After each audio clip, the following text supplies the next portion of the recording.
So you'll see statistics around campus about gender-based violence, and we know that those statistics almost always don't tell the full story of harm that people experience. Gender-based violence exists on campuses across Canada, across Ontario. It is a reality, unfortunately, for many folks that they experience harm when trying to access their education. We asked members of the King's community to tell the story of December 6, 1989, the Montreal Massacre, and the events leading up to that day. And it's important to remember that this story is not unique to 1989, and it could happen anywhere.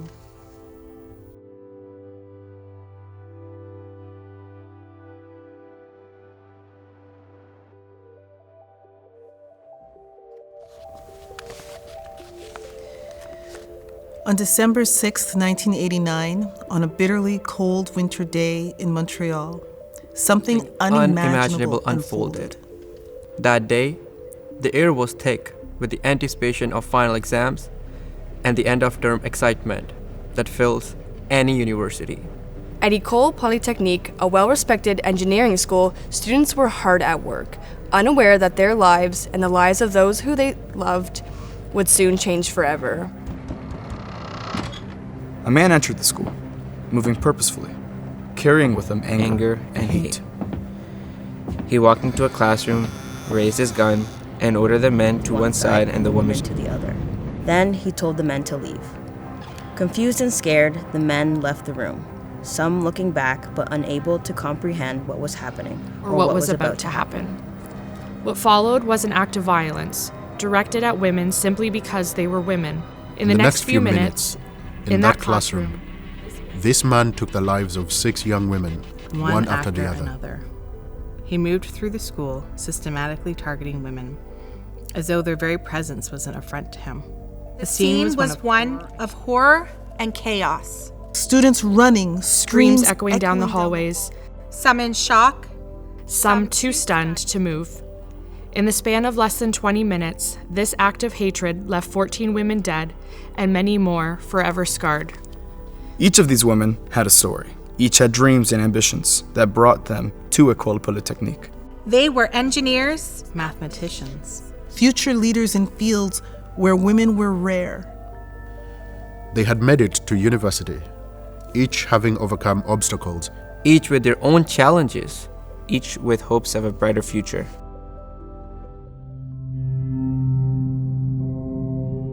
Their names were Genevieve Bergeron, Helene Colgan, Natalie Crotreau, Barbara Daignon, Anne-Marie Edward, Maud Havernick, Maurice Laganaire, Maryse Leclerc, Anne-Marie Lemay, Sonia Pelletier, Michel Richard, Anne Saint-Arnaud, Annie Turcotte, and Barbara Klusnik with Dajewitz. They were sisters, daughters, friends, and classmates. They were people who loved music, art, and sports. Some were on the brink of graduation, ready to step into the world with degrees they had worked so hard to achieve. Each had a family who adored them, friends who cherished them, dreams they were close to realizing. But those dreams were stolen in an instant. This attack was an act of gender-based violence, an act meant to send a message to women that they did not belong. That their presence, their ambition, their drive for success was somehow wrong. So, we remember them. We remember them.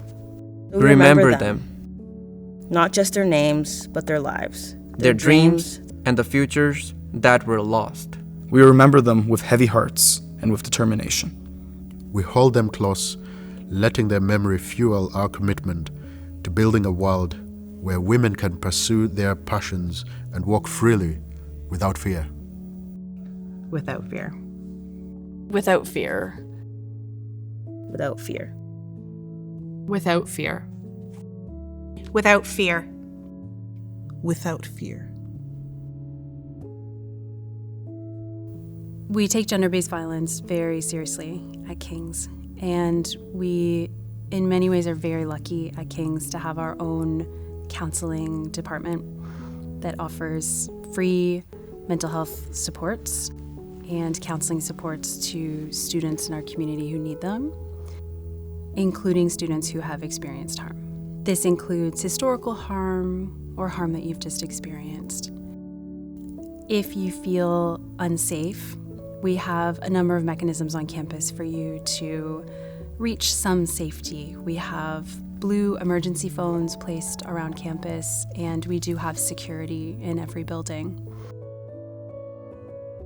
There are also a number of supports in community. So ANOVA is a shelter that has a couple of locations and also offers counseling and legal supports for folks.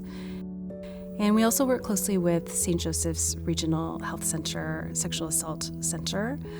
And we actually have a partnership with them for anyone living in residence who has experienced harm, who would like to not attend hospital, but would rather have an assessment in residence. We can facilitate that in a confidential way. What we do hope is that students feel that they can talk to us, that they can reach out, and if we can't get the supports that they would like on campus, we will connect you in community.